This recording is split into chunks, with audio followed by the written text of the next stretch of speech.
Mateus capítulo 24, versículos 4 ao 13.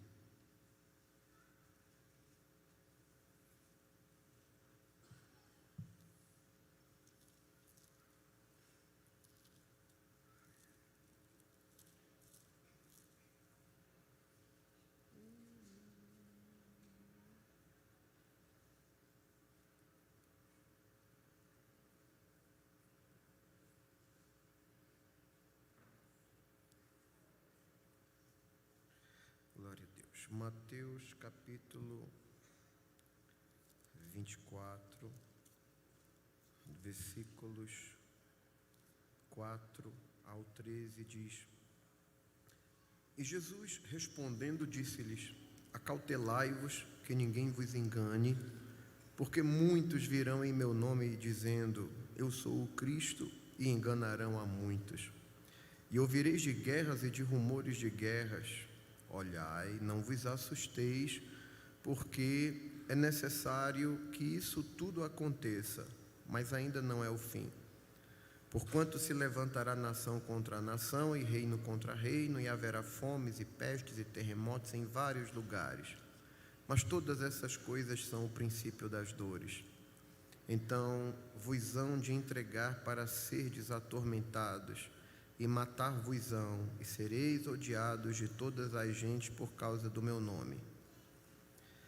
Versículo 10. Nesse tempo muitos serão escandalizados, e trair-se-ão uns aos outros, e uns aos outros se aborrecerão. E surgirão muitos falsos profetas e enganarão a muitos. E por se multiplicar a iniquidade, o amor de muitos se esfriará. Mas aquele que perseverar até o fim será salvo. Até aqui. Até porque o versículo 14 só vai se cumprir na grande tribulação, né? Já que citou isso aqui, tem muita gente que acha que o versículo 14 precisa se cumprir para que Jesus venha buscar a igreja, mas isso é um equívoco. Jesus diz: E este evangelho do reino será pregado em todo o mundo, em testemunho a todas as gentes, e então virá o quê? Virá o fim. Jesus não diz virá o arrebatamento, porque existe o evangelho da graça e o evangelho do reino. O evangelho da graça é o evangelho que é pregado hoje, na dispensação da graça. E a Bíblia não diz que o evangelho da graça vai alcançar o mundo todo, porque tem gente que pensa que para Jesus vir buscar a igreja, primeiro todas as nações precisam ser alcançadas. Não é assim. O evangelho que vai alcançar toda a terra é o evangelho do reino, e não vai ser pregado pela igreja que vai ser arrebatada. Esse evangelho vai ser pregado durante a grande tribulação. Uma prova disso é que depois da grande tribulação virá o fim. Quem entendeu, diga amém. Até, né, tem gente que acha: Jesus não vai vir agora não, ainda tem muitos povos não alcançados. Nem se preocupe, entendeu? Jesus leva a igreja, todos os sinais necessários para o arrebatamento já foram cumpridos, todos. Então por isso que eu só li até o versículo 13, porque o versículo 14 vai se cumprir na grande tribulação. Quem vai pregar o evangelho para o mundo todo são as duas testemunhas, né, que se levantarão na grande tribulação. Tem lá também uns 144 mil, mas não é o assunto de hoje. O assunto de hoje termina no versículo 13. Aqui Jesus está falando de sinais da sua vinda, e eu não estou dizendo com isso que nós vamos estudar sobre escatologia, até porque a gente já estudou bastante isso recentemente. Mas eu tenho sentido muita inquietação do Espírito para falar sobre esse assunto. Nós, semana passada, aprendemos sobre os escândalos, e infelizmente, por causa da nossa tradução, existem termos que, por causa da tradução dos termos gregos para o português, foram utilizadas palavras às vezes muito cultas, mais ou menos o que acontece com os hinos da harpa.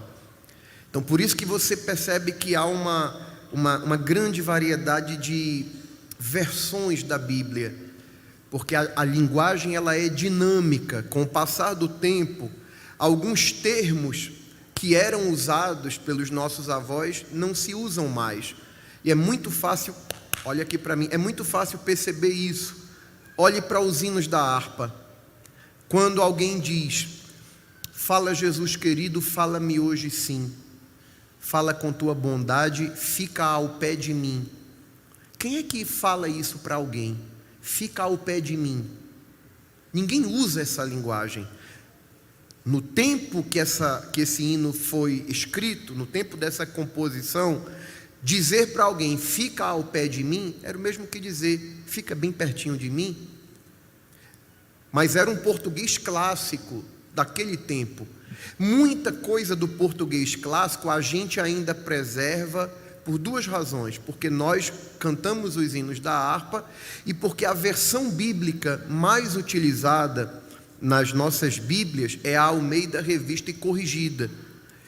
Isso, de certa forma, não deixa os nossos jovens assim, porque cada dia que passa as nossas gerações estão escrevendo cada vez pior, né? Abreviando tudo por causa do teclado do celular, e a meninada hoje escreve terrível. Eu ainda cheguei a ser professor na faculdade, e eu me lembro que o primeiro dia de aula, da cadeira que eu ensinava, eu dava aula sobre fundamentos da administração, né? Então eu estava dando aula para alunos que tinham terminado o ensino médio, tinham entrado numa faculdade, e aí vamos lá fazer uma redação aqui, tema livre, na sua percepção o que é administrar. E quando eu pegava o texto, a impressão que eu tinha é que eu estava dando aula para crianças de 6, 7 anos, porque cada marmanjo, mas o pessoal não sabe mais se expressar através de palavras. Isso por quê? Porque o estilo de vida que a gente leva vai tornando a gente cada vez menos inclinado a falar um português bem falado.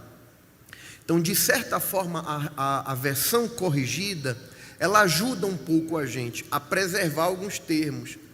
Por outro lado, se a gente fica só na versão corrigida, a gente vai ter dificuldade de entender alguns textos. Eu vou voltar para o exemplo da harpa cristã, quando você ouve o autor dizer assim: com valor, sem temor. O que é com valor?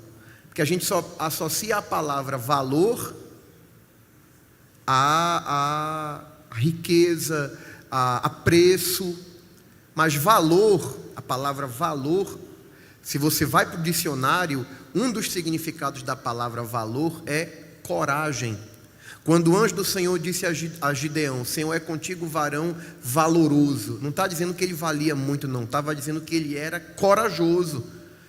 Só que se você fala assim, você é um jovem de valor, a maioria dos jovens dessa geração nossa não vai entender, não está acostumado a usar a palavra valor associado à coragem. Por que eu estou dando essa volta na Bíblia? Porque eu levei muitos anos para descobrir o significado da palavra escandalizar ou escândalo no original. E quando eu comecei a me aprofundar nesse assunto, eu disse: meu Deus do céu, como a gente perdeu tanta coisa de aprender, de absorver, por não conhecer o significado original dessa palavra. Quer ver outro exemplo? Se você pega na versão revista e corrigida, a Bíblia diz que, falando de José e Maria, que ele não a conheceu até que ela deu à luz a Jesus. Você sabe que na nossa língua cotidiana, conhecer é você conhecer outra pessoa, mas no texto bíblico a palavra conhecer fala de ter relações íntimas a fim de gerar um filho. Se você pega o mesmo texto na Nova Versão Internacional, você vai ver a tradução dizendo assim, que José não teve relações com Maria até ela dar à luz ao seu filho Jesus. Isso aqui ficou claro? Deu para entender? Diga amém. Então o que acontece? Isso ocorre com o termo escândalo ou escandalizar. Normalmente a gente associa a palavra escândalo, ou fulano ficou escandalizado. A gente só acha que o escândalo é alguém que exercia um determinado protagonismo, comete uma falha, comete um pecado gravíssimo, e isso gerou um escândalo. Mas a palavra escândalo, no original, ela está mais relacionada à ofensa. Eu vou pegar aqui, por exemplo, se você compara esse texto de Lucas capítulo 17, versículo 1, porque é em Lucas 17, versículo 1 que Jesus diz que é inevitável que os escândalos aconteçam. Deixa eu ler aqui, Lucas capítulo 17, nós estudamos isso semana passada. E disse aos discípulos: é impossível que não venham escândalos.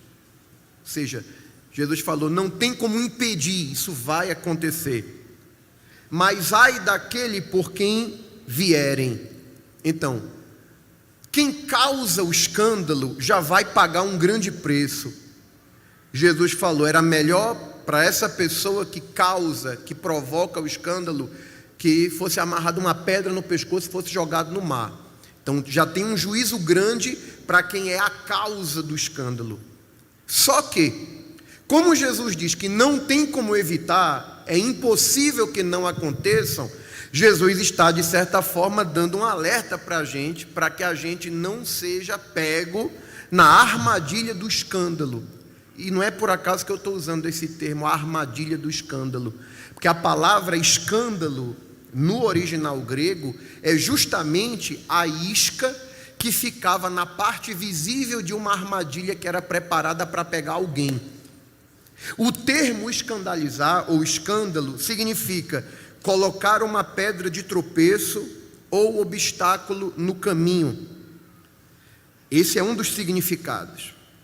Outro significado para escândalo ou escandalizar é fazer uma pessoa começar a desconfiar e abandonar alguém em quem deveria confiar e obedecer.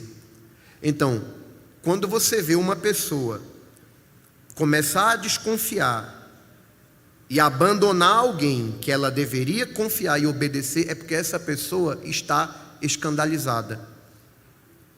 Provocar abandono, isso é escandalizar. Estar ofendido com alguém. Quando o texto diz estar escandalizado, literalmente está falando disso, de estar ofendido com alguém. Perceba que a ideia do escândalo, ela atinge não apenas a pessoa que causa o escândalo, a pedra de tropeço, mas a pessoa que se ofende. Eu não ia citar isso agora, mas eu acho que para facilitar a compreensão, para você entender o perigo de se escandalizar, você vai entender, por exemplo, normalmente a gente acha, preste atenção, normalmente nós entendemos que a pessoa que causa o escândalo é alguém que está fazendo algo errado, sim ou não? Quem causa o escândalo é a pessoa que está fazendo algo que vai me ofender, não é assim? É assim ou não é? Sim ou não? Então, é sim mesmo? Agora faltou segurança, né? Mas vamos pegar esse princípio, vamos pegar essa ideia que a pessoa que é a causa do escândalo é a pessoa que está fazendo algo errado, sim ou não? Então, se vocês estão corretos, Jesus nunca poderia escandalizar alguém, concordam? Mas será que Jesus escandaliza?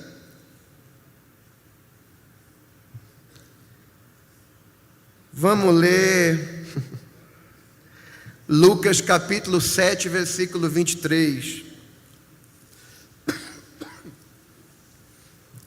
Lucas capítulo 7, versículo 23.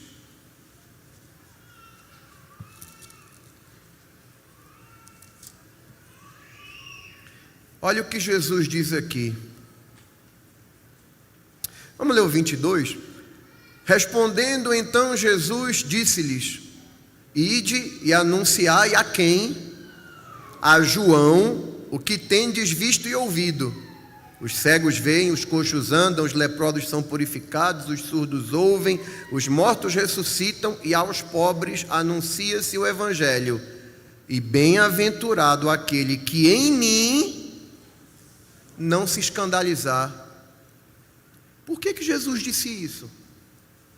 Será que existe a possibilidade de Jesus escandalizar alguém? Sabe onde é que está o segredo para entender isso aqui? É quando você conhece o significado da palavra escândalo. Então, escândalo significa ofensa. Escândalo significa você desconfiar e abandonar alguém que você deveria respeitar e obedecer. Você deixa de confiar e se afasta dela. Isso é uma pessoa estar escandalizada ou estar ofendida. É você influenciar outros a desconfiarem ou a abandonarem alguém que deveria ser digno de respeito. E eu vou te dar aqui a raiz da palavra escandalizar. Isso aqui é o dicionário de Strong, que é a obra de interpretação mais completa na língua inglesa sobre os termos originais da Bíblia. Escandalizar ou estar escandalizado significa fazer uma pessoa começar a desconfiar e abandonar alguém em quem deveria confiar e obedecer, provocar abandono, estar ofendido com alguém. Preste atenção, isso aqui é estar escandalizado. Ver no outro o que eu desaprovo, e isso me impede de reconhecer a sua autoridade. Isso é escândalo. É quando você percebe, alguém que lidera, aí você se ofendeu com a atitude dele, aí porque você se ofendeu com a atitude dele, você deixa de respeitar a autoridade dele por causa das falhas dele. Isso vale em todos os âmbitos. É o filho que percebe, detecta uma falha no pai, aí ele se ofende com a falha do pai, e aí ele deixa de respeitar o pai, porque se ofendeu. Ele acha que, porque viu algo que desaprovava, não tem obrigação de obedecer. Que foi a mesma coisa que aconteceu com Absalão, que nós estudamos semana passada. Absalão se ofende com Davi, porque era um péssimo pai, era um pai ausente. Se ofende com o irmão, que violentou a irmã dele, ele vai e mata o irmão. E por causa de se ofender com Davi, ele deixa de respeitar a autoridade do pai e causa uma rebelião no reino.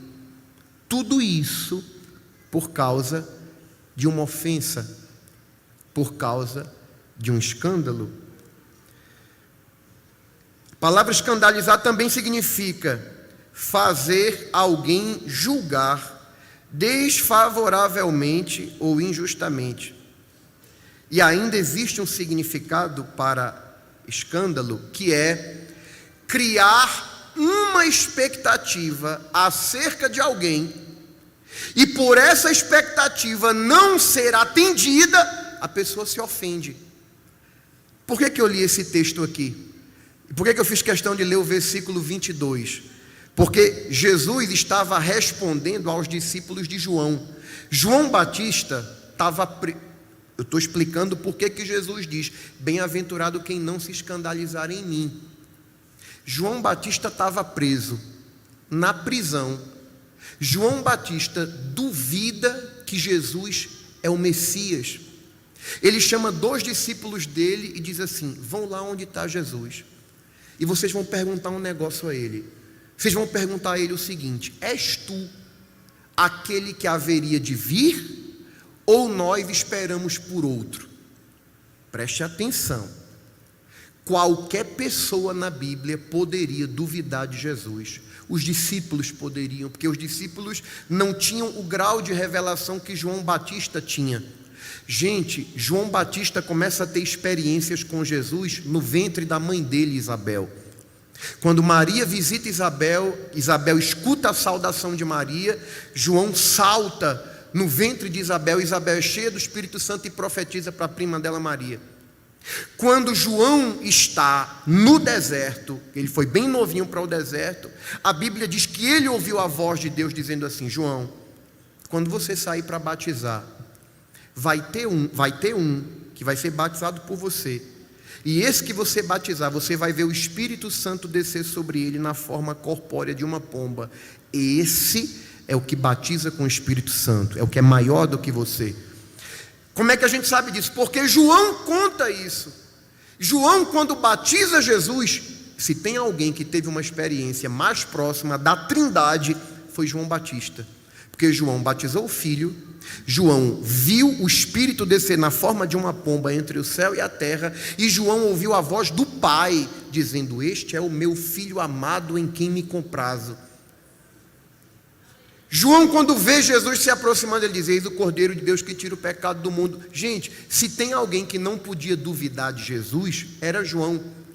Mas quando João está na prisão, ele tem suas estruturas abaladas. Aí as coisas começam a dar errado para ele. O que na verdade a gente entende é que o tempo de João tinha se concluído.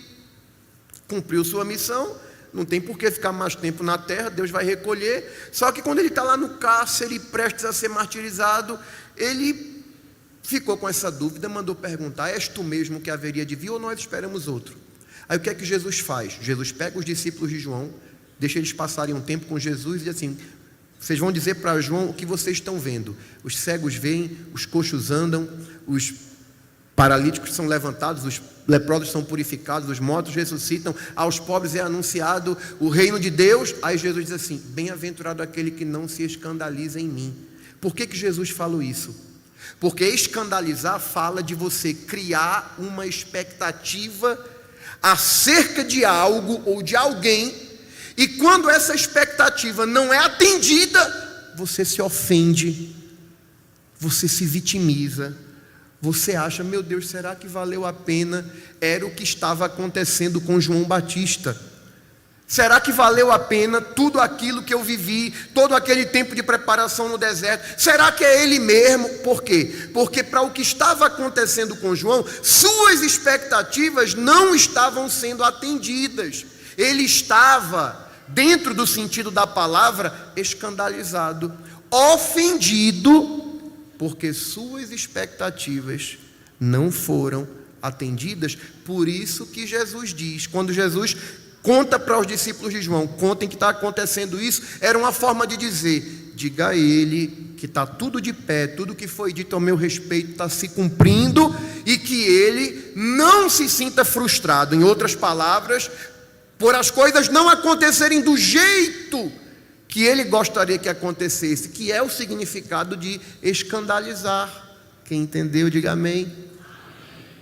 Tá, pastor, mas por que é tão importante conhecer sobre isso? Sobre, se eu usar a palavra ofensa, você já liga uma chave no teu cérebro de que ofensa e escândalo é a mesma coisa.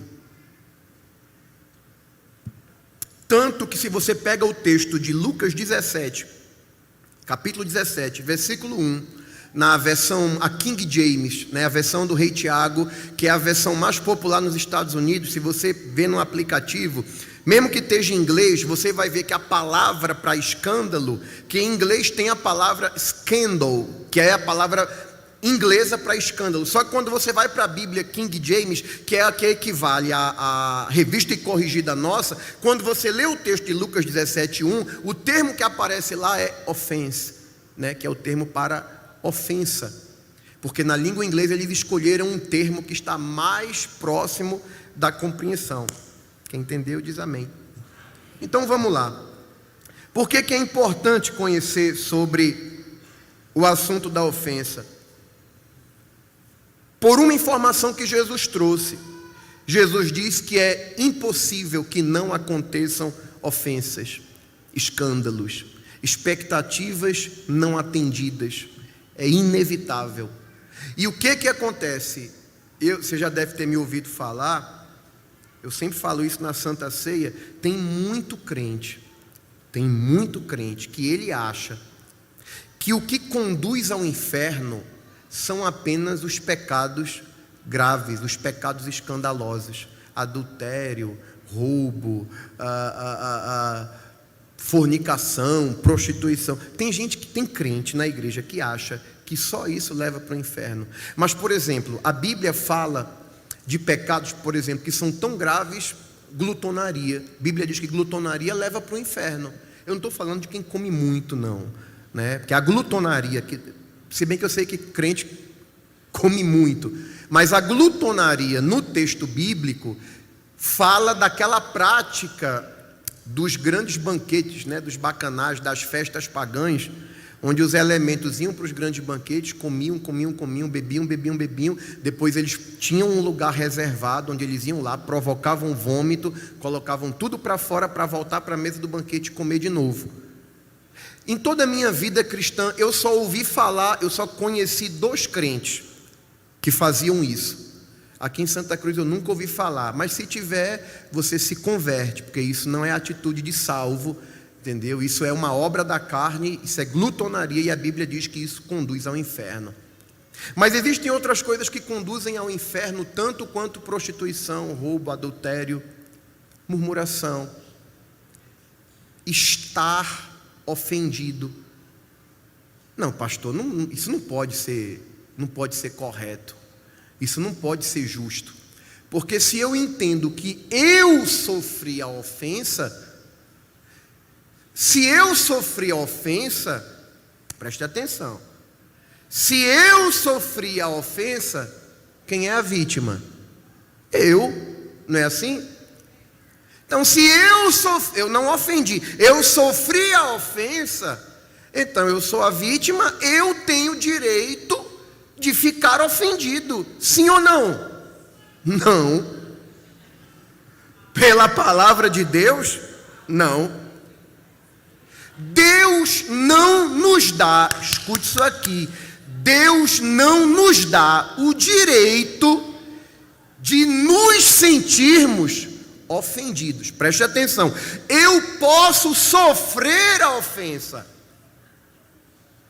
é inevitável que ela aconteça, em algum lugar, em algum momento, alguém vai me ofender. Agora, o que eu vou fazer com a ofensa vai determinar o meu futuro, aonde eu vou chegar. Tem 2 tipos de crentes, guarde isso aqui. Existem 2 tipos de crentes que podem ser ofendidos: aqueles que sofreram uma injustiça, e tem aqueles que acham que sofreram uma injustiça. Todos os 2 se ofendem. A pergunta é: aqueles que acham que sofreram uma injustiça têm direito de se ofender? Sim ou não? Sim ou não? Agora, aqueles que realmente foram injustiçados têm direito de se ofender? Também não. Vou te dar 3 exemplos. Vamos falar 2, eu vou falar rapidinho, porque a gente já falou sobre eles semana passada, mas eu vou te dar 3 exemplos de crentes, de servos de Deus, que sofreram profundas injustiças: José, Davi e Jó. Olha a vida de José. Vou tentar falar de forma bem curtinha. José é um bom filho, é odiado pelos seus irmãos. Recebe uma túnica do pai, seus irmãos se ofendem com isso. Esse é o problema da ofensa, né? Porque a ofensa gera ciúme, gera inveja e vai passando para outros níveis. Geram até desejo de matar a pessoa, né? Não vamos matar, não, vamos vender porque é mais lucrativo. Vendem José para ser escravo. José vai para a casa de Potifar. É fiel, anda direitinho, anda certinho, é crente. Como resultado da sua fidelidade, porque a mulher de Potifar botou para cima de José com tudo. Ele disse: não vou fazer uma parada dessa pecando contra meu Deus, pecando contra teu marido. Ele não me negou nada aqui, a não ser você, e eu não vou fazer um troço desse. Não, mas eu quero. E ele corre, deixa a túnica na mão dela e é acusado de estupro, ou de tentativa de estupro. E ele vai para o cárcere. José sofre as ofensas de seus irmãos. José sofre a ofensa da mulher de Potifar. José sofre a ofensa, porque depois que ele está na prisão, ele interpreta o sonho do padeiro e do copeiro. O padeiro morre, o copeiro é restituído. Quando o copeiro está dando tchau para ele na prisão, ele diz assim: negão, lembra que eu estou aqui injustamente, dá uma palavra lá a meu respeito. O copeiro, fechado, foi-se embora, fez o quê? Esqueceu de José 2 anos. José era alguém que tinha motivo para andar amargo. Assim, eu me esforço para ser um bom filho, sou atacado pelos meus irmãos. Me esforço para ser fiel, sou acusado de estupro. Vim para cá injustamente. Deus conhece meu coração. Será que vale a pena ser crente? Será que vale a pena ser fiel? Deus me mostra um sonho interessante, preste atenção. Isso aqui é só para você entender, que quem se ofende, na verdade, não tem razão para se ofender. Porque a Bíblia diz que os irmãos de José, quando prepararam tudo aquilo contra ele, qual era o sentimento por trás? Eles diziam o quê? Vamos ver o que é que será dos seus sonhos? Eles fizeram aquilo propositalmente para arruinar o que Deus tinha na vida de José. Não é que foi uma coisa aleatória, eles fizeram conscientes, mais ou menos como ele está falando que Deus tem isso com ele, pois a gente vai fazer de um jeito para acabar com os sonhos dele. Aí eu pergunto: será que aqui na terra alguém pode atrapalhar ou frustrar os planos de Deus na minha vida? Porque se fosse assim, já imaginou? Eu estava até ouvindo um teólogo que eu gosto muito do material dele. Ele fala disso até de certa forma engraçada. Ele dizendo: você consegue imaginar no céu o Pai e o Filho conversando, o Pai, o Filho e o Espírito Santo conversando? Vamos mostrar o futuro de José, o que a gente tem na vida dele. Aí mostra num sonho. Aí daqui a pouco os irmãos de José fazem tudo aquilo. Aí você consegue imaginar o pai dizendo para Jesus: os irmãos de José fizeram isso, e agora, como é que a gente vai cumprir a promessa? Será que Deus é pego de surpresa em alguma coisa? Claro que não, gente. Só teria uma pessoa que poderia impedir o plano de Deus na vida de José. Sabe quem era? O próprio José. E como é que o plano de Deus poderia ser impedido na vida dele? Se ele se ofendesse. Porque me diz uma coisa: depois que José foi governador, você encontra na Bíblia ele dando alguma ordem para perseguir Potifar ou perseguir a mulher que caluniou ele? Não. Você percebe em José alguma atitude de vingança contra seus irmãos? Ele cria situações para trazer os irmãos para perto, mas vingança? José não se ofendia porque José tinha uma visão espiritual de tudo que ocorria. José entendia que, por piores as circunstâncias, José conseguia visualizar o seguinte: ainda que meu irmão esteja querendo me matar, ainda que meus irmãos estejam me vendendo, ainda que meus irmãos estejam me caluniando, me xingando, eu consigo enxergar Deus acima de tudo isso, usando essas circunstâncias para aperfeiçoar o meu caráter e para revelar a minha essência. Sabe por quê? Porque quando alguém te ofende, a forma como você reage à ofensa fala muito mais sobre você do que o próprio ofensor. É assim ou não é? É claro que é. O que é que eles disseram? Lá vem o sonhador. Vamos ver o que é que vai ser feito dos sonhos dele. Lá na frente, José, não, vocês planejaram o mal contra mim, mas Deus transformou o mal em bem, em bênção, para trazer vocês para cá, para preservar todo mundo aqui com vida. Tu acha que alguém pega Deus de surpresa? Pega não, querido. O problema é que se tu morder a isca e tu deixar a ofensa descer para o teu coração, nem é, porque o problema do ofendido é isso, é que o ofendido ele se vitimiza e ele começa a colocar a culpa dos fracassos dele nos outros, como Saul. A culpa foi do povo, como no Éden, Deus confronta Adão, foi a mulher que tu me deste. Deus vai para a mulher, foi a serpente que me enganou. Aí fica um transferindo culpa para o outro. Então, enquanto a pessoa fica justificando seus erros, não, porque alguém me feriu, porque alguém me ofendeu, vai ser sempre um coitadinho, vivendo de outros coitadinhos para fazer coro com ele, procurando sempre uma justificativa para os seus fracassos, e ele roda e não sai do lugar, porque a gente só cresce quando a gente permite ser tratado por Deus. Quer ver outro exemplo? Davi. Tu quer alguém que sofreu mais ofensa do que Davi? A chamada de Davi já é uma ofensa. O profeta Samuel vai lá. Já imaginou? Chega lá, o profeta Samuel na tua casa. Quem tem muitos filhos vai dizer: menino, chega, havia, está o profeta Samuel aqui, entra aqui. Quem não quer desfrutar da presença de um homem de Deus daquele? Chamaram Davi. Lembraram das avós, você, eu estou ligado.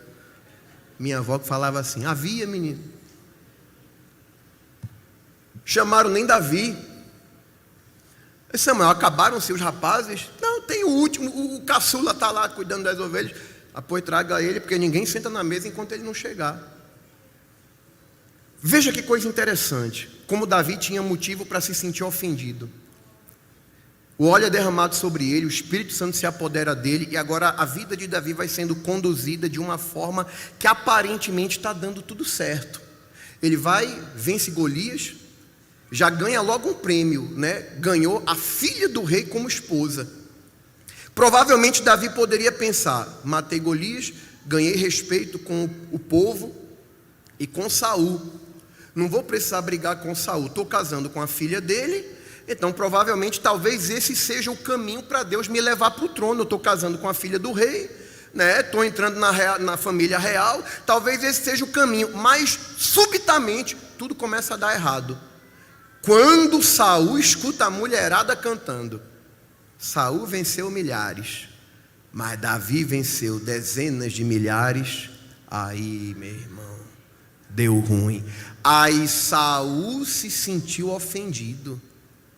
Como é que pode esse moleque brilhar mais do que eu?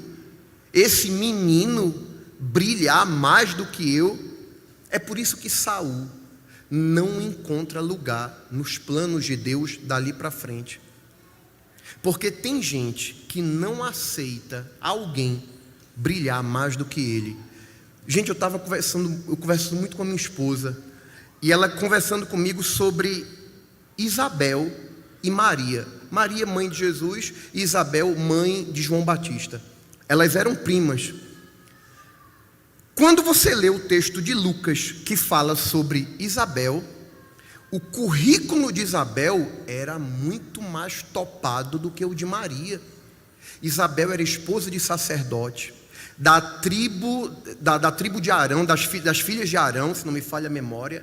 A Bíblia diz que vivia uma vida irrepreensível, mas Isabel, e era muito mais madura, que já tinha uma idade certa avançada, um tanto avançada. Isabel foi chamada para ser mãe de João Batista. João Batista era só quem ia preparar o terreno para Jesus aparecer. A chamada maior foi para quem? A Maria. E tu vai ver o que a Bíblia fala sobre Maria? Um versículo só. Uma virgem. Não tem um currículo topado. Alguns estudiosos defendem que Maria poderia ter até menos de 16 anos, segundo o costume da época. Quando Maria fica grávida e ela vai para as montanhas, para a casa de Isabel, a prima dela, o anjo Gabriel disse: tua prima Isabel, que não podia gerar, ela já está no 6º mês. Vê que coisa interessante. Toda mãe sabe que, num período de gravidez, os 3 primeiros meses são os mais delicados pelo risco de aborto, não é isso? E os 3 últimos meses também são delicados pelo risco de parto prematuro. Vê que coisa interessante. Quando Maria vai para a casa de Isabel, Isabel está no 6º mês. Maria foi para lá para ficar quase 3 meses. Ela saiu de lá um pouquinho antes do nascimento de João. Então, para Maria, ela estaria com Isabel nos 3 últimos meses da gravidez dela. Copiou? Sim ou não? Sim, ela tinha 6 meses, Maria ficou 3 meses. Então, o final da gestação de Isabel foi junto com Maria. Para Isabel, Maria estava no início da gravidez, os 3 primeiros meses. Eu pergunto, todas as duas precisavam de cuidados. Uma porque estava nos 3 meses iniciais, e a outra porque estava nos 3 meses finais. Mas sabe o que é interessante? Quando Maria chega na casa de Isabel, quando tu vê a forma como Isabel recebe Maria, gente, se Isabel fosse, algumas crentes que eu conheço ia dizer: essa moleca aí, essa menina, essa aí, não, eu tenho muito mais bagagem, eu tenho muito mais. Mas a forma como Isabel fala com Maria revela uma humildade extraordinária. Por que Deus coloca Maria junto com Isabel? É porque uma iria cuidar da outra.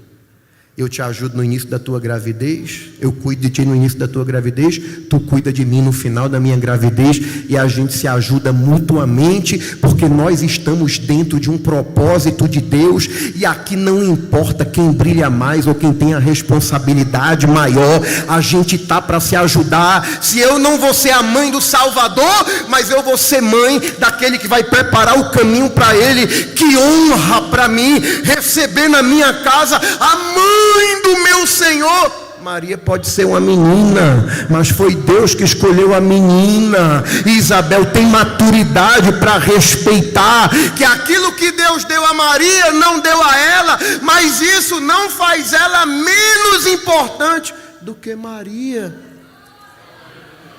E o que é que isso tem a ver com o assunto? Tem tudo a ver, pastor, porque tem crente que se ofende se ele achar que você está ocupando um lugar que na mente dele, na expectativa dele, era para ele ocupar. Davi tem tudo para se sentir ofendido. Não fiz nada com esse cara, meu irmão. Só porque a menina estava lá cantando lá, a música lá. Não fui nem eu que fiz a composição lá. Eu acho que Davi ficou muito tempo procurando saber quem foi o infeliz que compôs essa canção de pós-guerra. Aí Saul, no seu coração, ele deseja matar Davi. Tenta cravar uma lança em Davi. Sabe quando é que tu vai ver Davi magoado com Saul? Nunca. Saul fica endemoniado. Saul manda matar 85 sacerdotes, passam a cidade a fio de espada, só porque contaram para ele uma versão mal contada, e ele entendeu que o sacerdote daquela cidade, de Nobe, havia ajudado Davi. Coitado de Aimeleque, pagou um preço por uma fofoca, agiu totalmente inocente, pagou com a vida. Deus coloca Saul na mão de Davi. Davi diz: não, eu não toco não. Isso aí não é comigo não, isso é no andar de cima. Foi Deus colocou ele, Deus é que resolva. Eu nem boto minha mão e nem deixo descer para o meu coração qualquer sentimento de ofensa, de agravo. Como é que a gente sabe disso? Olha a reação de Davi quando ele se entera da morte de Saul. Tu não vai ver Davi comprando uma girândola de fogos e festejando. Aí, ó, quem me perseguiu morreu. Na verdade, gente, esse sentimento de ofensa, de revanchismo, às vezes está muito presente nas canções que a gente canta. Porque tem uns hinos que não tem nada de Deus, né? Quem te viu passar na prova não te ajudou, vai pegar em bomba quando tu virar pastor. Não cante esse lixo. Essa versão é minha, né? Mas quer ver outra pessoa que tinha tudo para se sentir ofendido? Jó. Ofendido por quem? Por seus amigos. Olha os amigos de Jó. Eu não vou nem dar detalhes do que Jó passou aqui, né? Está lá raspando as chagas do corpo com caco de telha. Um mau hálito terrível. Perdeu os filhos, perdeu tudo, está na pior. Aí os amigos de Jó vieram para consolar o bichinho. Pense nos amigos rochedo. Ficaram um tempão em silêncio. Cada um que ia dar sua opinião dizia: tu estás passando isso aí porque tem alguma coisa errada na tua vida. Confessa o teu pecado. E só acusação. Pá, pá, pá, pá. Se tem alguém que tinha motivo para se ofender com seus amigos, era Jó. Mas quando foi que Deus virou o cativeiro de Jó? Quando ele orava por quem? Jó capítulo 42, esse aqui vale a pena ler. Jó 42 e 10, isso é para crente. E o Senhor virou o cativeiro de Jó quando orava pelos seus amigos. É fácil tu orar por um amigo que te vê na pior e vem te afrontar? Só que se Jó deixa essa afronta descer para o coração e ele se ofende, ele se escandaliza, sabe o que acontece? O cativeiro dele nunca ia ser mudado, porque Deus só vira cativeiro de quem tem coração puro, de quem não tem espaço para vingança, para raiz de amargura. José não chegaria onde chegou se não tivesse um coração perdoador, blindado contra a ofensa. Davi não chegaria no trono se não tivesse um coração blindado contra a ofensa. Sabe por quê, gente? Porque a ofensa é a armadilha, é a isca que Satanás lança para a gente, porque ele conhece a nossa natureza. Ele sabe que é muito fácil a gente morder a isca da ofensa.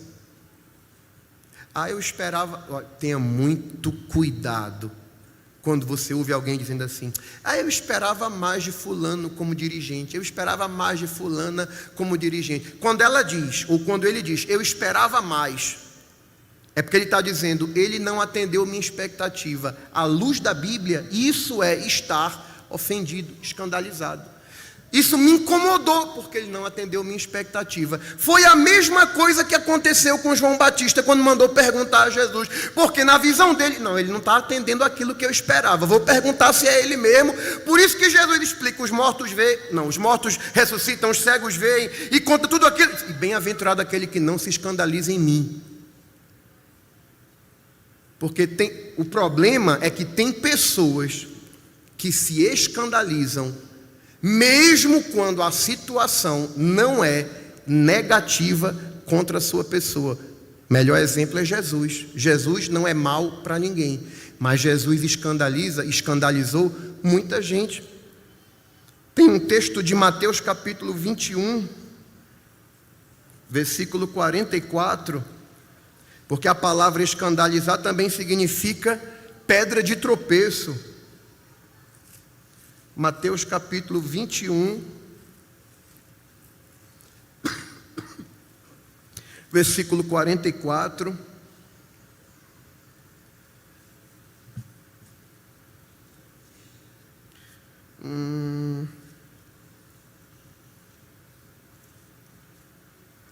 Deixa eu ver se é esse mesmo.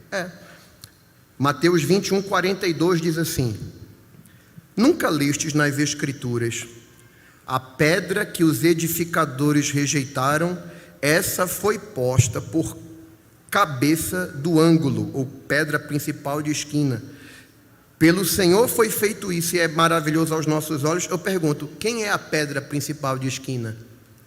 Quem é? Jesus. Portanto, eu vos digo que o reino de Deus vos será tirado e será dado a uma nação que dê os seus frutos.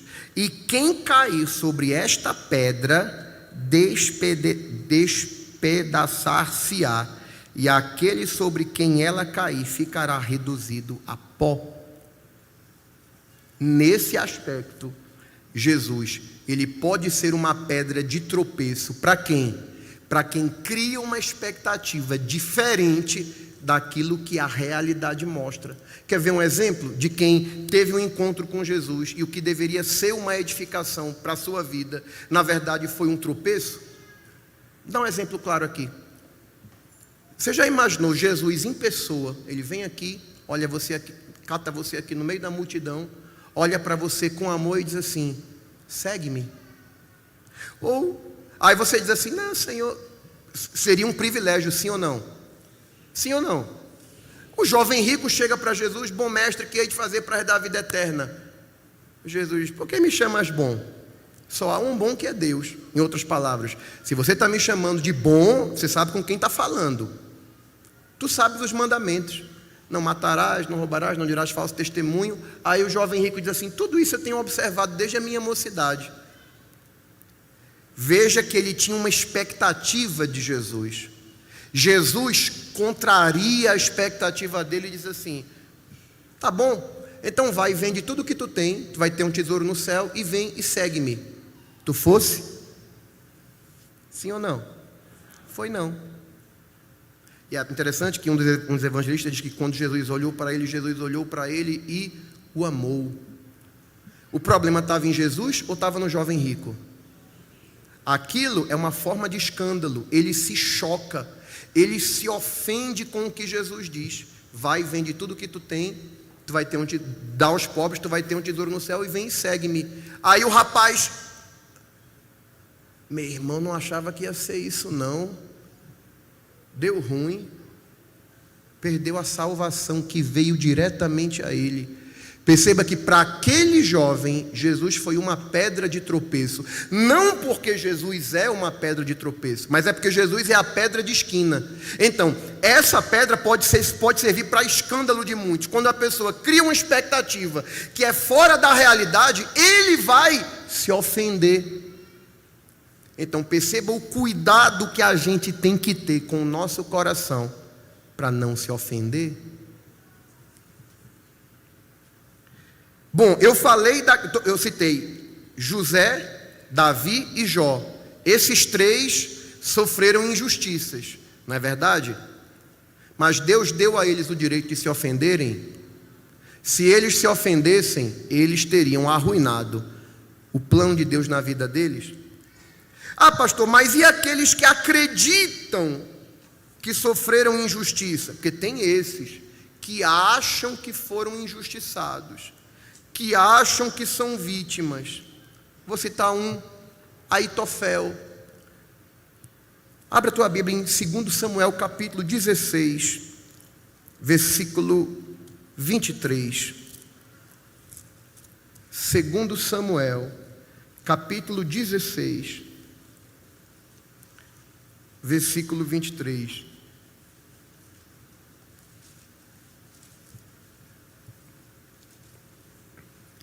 Olha a bagagem de Aitofel.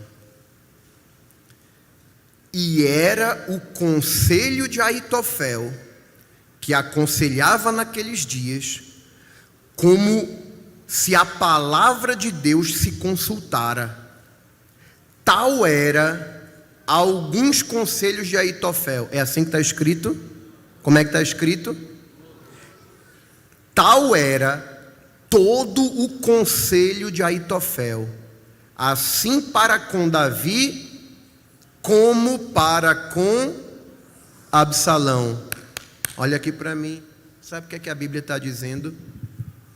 O conselho de Aitofel é que nem conselho de mãe quando a gente é criança, né?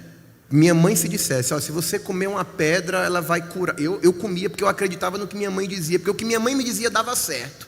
Era muito... Eu estou brincando aqui, mas o que a Bíblia está dizendo era que o conselho de Aitofel era tiro e queda. Se Aitofel te desse um conselho, não dava errado de jeito nenhum. Tanto que a Bíblia diz, era como se fosse a palavra de Deus consultada. Só que a Bíblia diz que essa habilidade, essa sabedoria de Aitofel, tanto serviu para ele quando ele estava ao lado de Davi, como serviu quando ele estava ao lado de Absalão. Aí eu pergunto, a Bíblia diz, tanto para com Davi como para com Absalão. Olha aqui para mim. Seja para aconselhar Davi como para aconselhar Absalão, o conselho de Aitofel era infalível, sim ou não? Sim. Só que o problema é que Aitofel guardava uma mágoa antiga de Davi. Quase ninguém sabe, mas Aitofel era parente de Batseba. E provavelmente por quê? Pelo que a história revela. É como que Aitofel, ele pensa, minha filha tinha um casamento com um camarada sério, um cara justo, Urias. Aí chega o rei, dá um vacilo, rouba a mulher de Urias, engravida ela, manda Urias para frente da batalha. Há estudiosos que defendem que Davi, para amenizar esse mal-estar que ele criou com a família de Batseba, além dele assumir ela como esposa, ele traz a família, aí bota Aitofel, porque Aitofel tinha essa habilidade de aconselhar, e traz Aitofel para trabalhar com ele no palácio. E realmente os conselhos de Aitofel era batata, como se diz, né? Era tiro e queda. Só que Aitofel tinha uma ofensa, tinha um venenozinho nunca tratado, nunca liberou. Na verdade, ele nunca liberou perdão para Davi. Estava lá trabalhando junto com Davi, ganhando a confiança, aqui aconselhando e tal, e ganhando nome, ganhando confiança. Mas quando Absalão se levanta contra Davi, Davi foge, tem que fugir. Alguns homens seguem Davi e Aitofel ficou junto de quem? De Absalão. Aitofel tem um termo que diz que a vingança é um prato que se come frio. Isso não é para crente não, isso é para quem é filho do diabo, porque crente não se vinga. Crente, quando é ofendido, ele não precisa se defender. Crente tem dono e o dono da gente defende a gente. Então não precisa ninguém ficar ofendido, se sentindo injustiçado. Eu sou uma vítima. Não, se você está com a razão, Deus vai lhe defender e vai falar por você e ponto final. O Deus dessa Bíblia, dessa palavra que nos ensina, ele faz assim. Ele é quem nos defende. Mas Aitofel pensou, não, eu estou por aqui na primeira oportunidade que eu tiver, eu vou usar minha sabedoria, meu poder de influência, e vou dar um conselho para acabar com Davi. O problema é que Aitofel quis usar a sua habilidade para prejudicar quem Deus tinha levantado. E deixa eu te falar uma coisa, querido. Quando Deus levanta alguém, Ele conhece todos os defeitos, todas as falhas e todas as imperfeições. Ele conhecia as de Moisés, conhecia as de Josué. Deus, quando faz uma promessa a gente, já faz a promessa sabendo das imperfeições da gente, mas nem por isso Ele desiste de nós. Ele diz assim, vem-te embora e eu vou te trabalhando, vocês vão se perdoando. Se não deixar a ofensa descer para o coração, eu vou lapidando vocês e vou fazendo vocês evoluírem e amadurecerem. Deus trabalha desse jeito. Só que Aitofel estava lá. Deus, que é Deus, tinha um tal de Uzai. Uzai era amigo de Davi. E Uzai disse assim: eu não vou seguir Davi não. Eu vou ficar no palácio. Eu vou ficar junto com Absalão. Porque no dia que alguém lançar uma estratégia para matar ou para prejudicar Davi, eu lanço uma palavra para desmanchar. Aí o que acontece? Absalão está planejando um ataque contra o... Gente, tudo que eu estou te falando aqui, tudo isso gira em torno de ofensa. Absalão está ofendido com o pai, promove uma rebelião. Aitofel está ofendido com Davi, se junta com Absalão. E agora Absalão está bolando uma estratégia para perseguir Davi. Aí Aitofel dá o conselho e diz: se fizer assim, ele se arrebenta. Só que Deus sempre tem a pessoa certa para o lugar certo. Por isso, ó, quem guarda seu coração, quem resguarda sua alma, porque é interessante, Absalão se ofendeu com Davi, mas Davi não se ofendeu com Absalão, porque veja a ordem que Davi dá: quando vocês prenderem Absalão, não façam mal ao moço, não matem ele não. Joabe ficou envenenado. Joabe, capitão da guarda, como é que esse camarada está querendo tomar o lugar do pai? Gente, Absalão chegou a dormir com as mulheres de Davi, armou uma tenda publicamente para envergonhar o pai diante da nação. Absalão estava tomado de um espírito de rebelião, tudo por causa de ofensa. Mas olha para Davi: Davi, não façam mal ao moço, não matem ele não. Joabe matou porque Joabe era sanguinário. Isso eu não vou fazer caso do que Davi está dizendo. Ele meteu o dardo e matou Absalão, e Absalão morreu. E Davi ainda pranteou, chorou amargamente, porque Davi não tinha um coração como Absalão.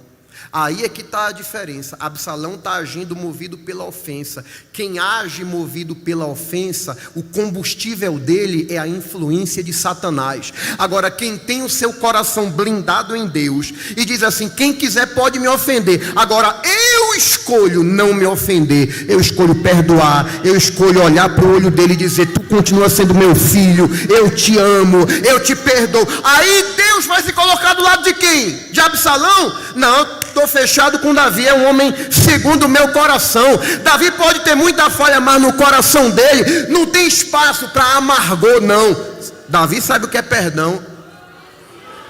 Aí o que é que Deus faz? Deus pega Uzai e coloca dentro da corte de Absalão. Absalão: por que tu não fosse com teu amigo Davi? Aí Uzai: não, eu estou aqui, eu vou ser com um homem que Deus levantar. Como eu fui com teu pai, eu vou ser contigo.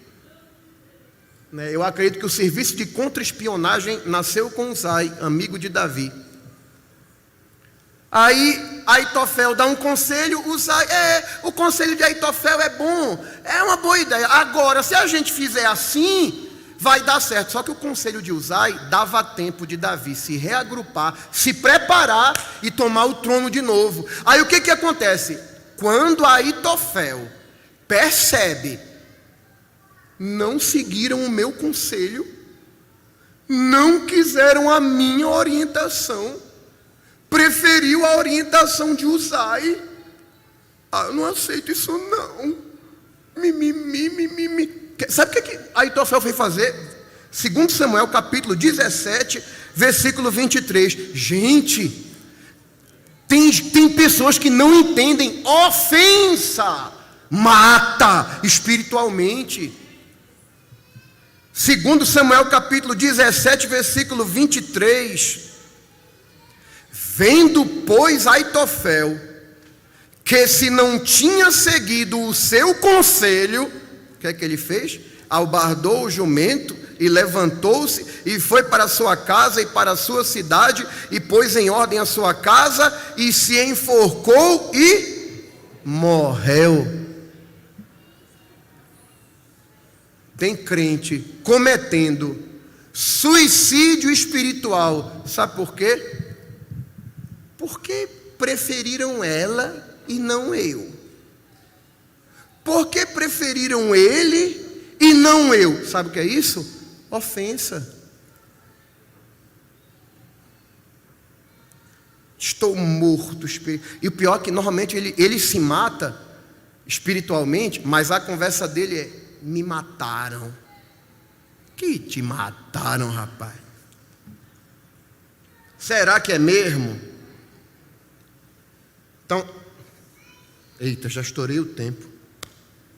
Então, dentre aqueles que sofreram injustiça, a gente pode citar Aitofel, a gente pode citar o caso de Jesus, onde Jesus diz: bem-aventurado aquele que não se escandalizar em mim.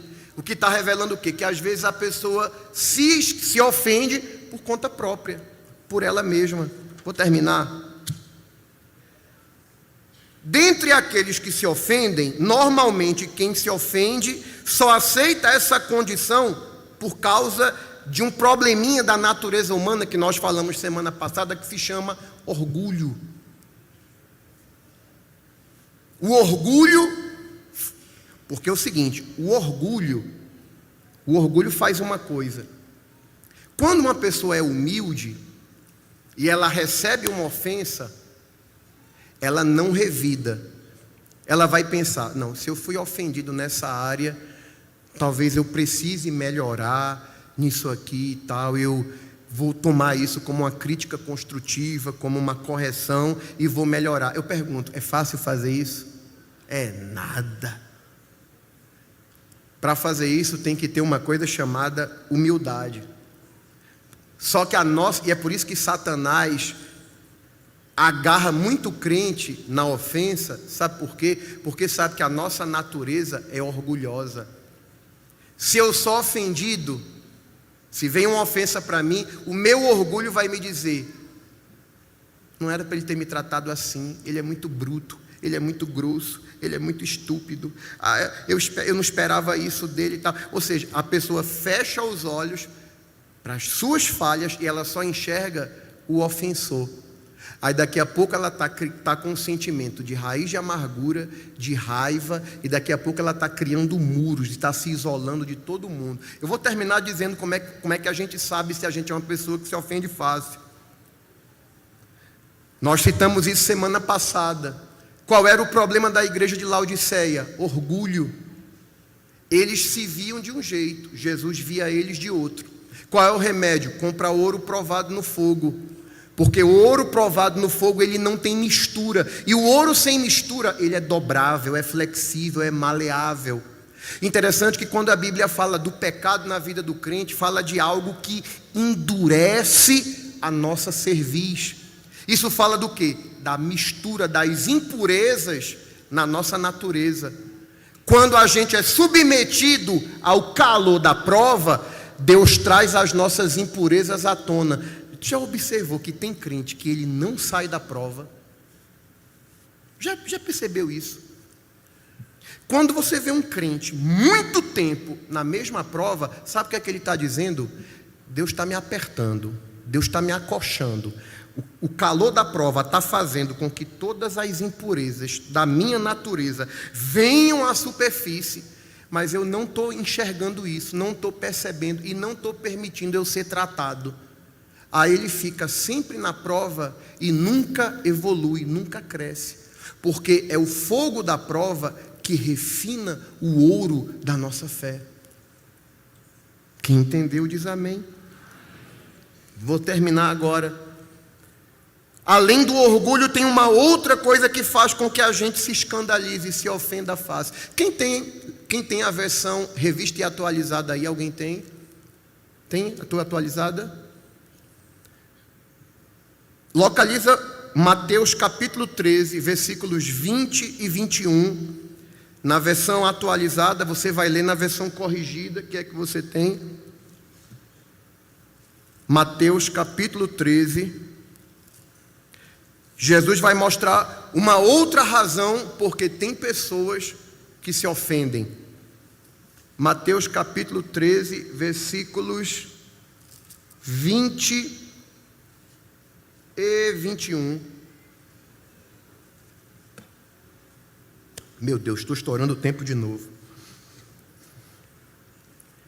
Porém, o que foi semeado em pedregais é o que ouve a palavra e logo a recebe com alegria, mas não tem o quê?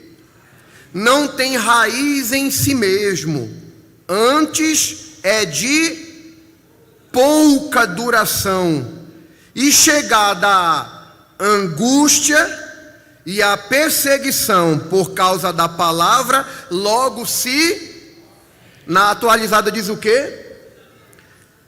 Na corrigida diz, logo se ofende. Por ele não ter raiz, quando vem a perseguição e a angústia, por causa de quê? Da palavra, ele logo se ofende. Uma outra versão diz, ele logo se escandaliza. É a mesma palavra no grego, ofensa e escândalo é a mesma coisa. O que Jesus está dizendo, que tem pessoas que estão na igreja, que se converteram genuinamente, receberam a palavra com alegria, mas não duram muito tempo, porque a raiz é pouca.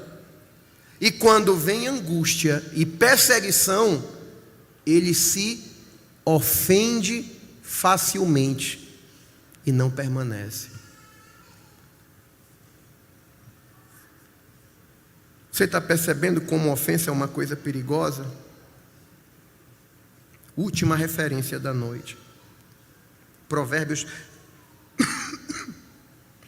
Perceba que a ofensa reflete o nosso estado emocional e revela, escute isso aqui, e revela se nós temos raízes profundas ou não.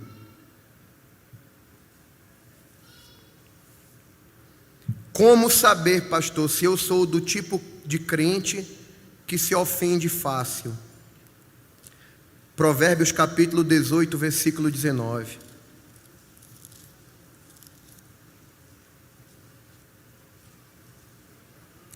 Olha o que Salomão fala sobre o crente ofendido. O irmão... Jesus está dizendo que está na hora de parar. O irmão ofendido é mais difícil de conquistar do que uma cidade forte, e as contendas são como ferrolhos de um palácio. Salomão compara um irmão ofendido a uma fortaleza, a uma cidade fortificada. E como é que essa cidade era fortificada? Sabe por quê? Por causa dos grandes muros que haviam ao redor. Pessoas ofendidas criam muros e se isolam. O ofendido interpreta tudo contra ele. É fácil identificar o ofendido. Normalmente é aquele que chega em casa e vai dizer, aquela palavra que o pastor estava dizendo, aquilo era para me atingir, aquilo era para tocar em mim. Isso é fácil de identificar. O ofendido desabafa murmurando. Uma vez eu vi um irmão falando de uma irmã, uma crente da nossa igreja, que esse irmão falava de muita gente, conhecia muita gente, dizia, agora pastor, aquela irmã, eu nunca vi aquela irmã falar de ninguém. Um dia eu fiz um teste com ela, eu peguei o crente mais troncho, mais desmantelado, mais quebrado, e falei assim, irmã fulana, e Beltrano, o que é que a senhora acha dele e tal? Ela fez assim, ô meu filho, vamos orar por ele? Jesus ainda tem seus diamantes preciosos na terra. Já o ofendido desabafa murmurando. O ofendido crê que todos estão contra ele. O ofendido, como uma cidade, que a cidade fortificada citada aqui em Provérbios, era uma cidade que tinha muros e só entrava quem ele autorizasse entrar. Se alguém tivesse uma dívida, só entrasse depois de pagar tudo. Porque normalmente o ofendido é assim. Não, você só volta a ter acesso quando você me pagar. O ofendido se isola em grupos de outros ofendidos. Porque normalmente um ofendido, o coração está cheio de ofensa, ele vai falar, não concordo, não aceito, eu sou do contra. E a Bíblia fala que quem se coloca como alguém que se opõe, na verdade está laçado por Satanás, está fazendo a vontade do diabo, como a gente aprendeu em 2 Timóteo capítulo 24 a 26. É um dos textos mais fortes que eu já vi, né, acerca da pessoa que se opõe dentro da igreja. A Bíblia diz que essa pessoa está fazendo a vontade de Satanás. Quando você vê um crente que diz assim: eu não concordo, eu não apoio, eu não aceito, né? eu não aceito enquanto fulana for a dirigente lá, eu não vou. Enquanto fulana for o dirigente lá, eu não vou. A Bíblia diz, não é pastor André, a Bíblia diz que um crente que se porta dessa maneira, Paulo diz a Timóteo: olha, tente falar com ele com mansidão, para ver se Deus dá a ele o arrependimento, para ele sair dos laços de Satanás e parar de fazer a vontade do diabo. Então, quando você vê um crente batendo de frente com a liderança, se colocando contra, se afaste, que isso não é falta de amor não, isso é autopreservação, para não deixar ele lhe contaminar. Quem entendeu diz amém. O ofendido se isola em grupos de outros ofendidos, onde lambe a ferida do outro. Ai, fulana é muito má, é muito bruta, é muito grossa. É verdade, fulana, ela não era para ter feito aquilo contigo não. Aí fica um lambendo a ferida do outro, aí nunca cicatriza. Aí fica um vomitando suas lamúrias no ouvido do outro. Aí não tem cura, não tem restauração. Porque amigo de verdade é aquele que vai dizer: rapaz, tu é crente, tira essa porcaria do teu coração, meu irmão. Vai fazer as pazes com ele, vai te aproximar da igreja. Tu vai deixar Satanás causar um ninho de destruição dentro da tua casa. O problema é que pouca gente quer um amigo assim. A maioria de nós queremos amigos para colocar a gente no bracinho e dizer: ô filhinho, você realmente é uma vítima. Que vítima o quê, rapaz? A Bíblia diz que o céu é tomado à força. Eu não tenho como evitar que a ofensa chegue. Agora eu escolho o que é que eu vou fazer com ela. Ou eu uso ela como uma ferramenta para me aperfeiçoar e para demonstrar que eu tenho estrutura, que eu tenho raiz e que eu tenho maturidade. Eu não vou bater boca, porque se eu me ofendo e abro a boca, eu estou tirando de Deus a oportunidade dele me defender. Porque quando você não se ofende, sabe o que é que você está dizendo a Satanás? Teus ataques contra mim não funcionam. Porque tu pode usar meio mundo de gente para me ofender, mas eu sei o que Jesus fala de mim. Eu sei o que Jesus pensa a meu respeito. Jesus já me disse como ele me vê. Então não importa como tu me vê, importa o que o céu fala de mim. Eu vou estar me estressando com a ofensa de A e de B, e se alguém está olhando como é meu filho, como é minha filha, como é minha esposa, se minha esposa está bonita, se está mal amanhada, é problema teu, querido. Eu sou arriado os 4 pneus por ela estando feia, estando bonita. Ela feia para mim é linda, e ela arrumada é mais linda ainda. E acabou-se, eu estou feliz com o que Deus me deu. E para concluir, o ofendido normalmente rejeita a ajuda porque está traumatizado. Aí por isso que ele nunca sai desse estado. Mas quem tem ouvidos, ouça o que o Espírito diz à igreja. Vamos ficar de pé?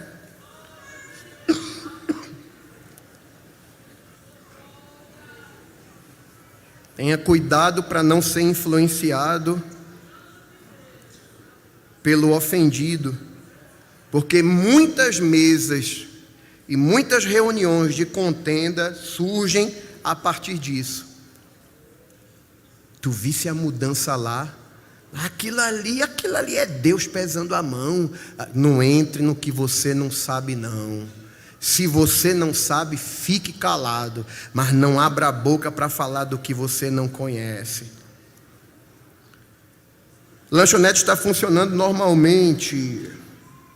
E sábado haverá consagração às 9 horas no círculo de oração infantil. Será com as crianças e os pais. Então os pais que puderem vir consagrar com seus filhos no próximo sábado a partir das 9 horas, venham. Desculpa eu ter passado um pouquinho do horário, gente. É porque é a primeira vez que eu trato desse assunto, aí eu ainda estou me adaptando. Riquelme do Oscarzão está completando idade nova. Cadê Riquelme? Está aí? Tu não é jogador não, né, pai? Se ligue. Se oriente. Nessa oração final vamos apresentar o irmão Romildo, vai precisar fazer uma cirurgia delicada, para que o Senhor estenda as suas mãos. Orar também pela nossa irmã Ana, lá do Armando Aleixo, está se recuperando de um processo, para Deus dar vitória completa à sua serva. Venha, avise e já faça a oração final. Glória a Deus. Meus amados irmãos, o pastor pede para reforçarmos este aviso. Neste sábado também haverá consagração nas congregações em São Domingos 4 e Nova Morada, de 6 às 8 da manhã. Amém? Com a autorização do nosso pastor, meus irmãos, vamos estar orando. Pai santo e querido, meu Deus todo-poderoso, Senhor da glória, te louvamos, Senhor, por mais essa oportunidade, ó Pai, de estarmos aqui, meu Deus, se alimentando da tua poderosa palavra que edifica, meu Deus, e traz edificação para a vida do crente, Senhor. Continua ajudando em tudo, ajudando o teu povo, Senhor, para podermos aplicá-la em nosso coração, Senhor. Nos despede-nos em paz, traz uma noite tranquila, abençoada, meu Deus, um bom retorno para cada um dos teus filhos que aqui vieram, Senhor, para juntos te adorarmos, te bendizermos, Senhor. Te apresentamos também o irmão do irmão Romildo, Senhor, que irá fazer essa cirurgia. Senhor, estenda as mãos ali sobre as mãos dos médicos, Senhor, que tudo venha dar certo para a glória do teu nome. Os aniversariantes também, Senhor, dai uma bênção especial para a vida dos teus filhos, Senhor. Nos despede-nos em paz, em nome de Jesus. Amém. Amados, mais uma vez, desculpem o horário. Semana que vem eu prometo ser mais pontual. Que a graça do Senhor Jesus, o amor de Deus, nosso Pai, a comunhão e as doces consolações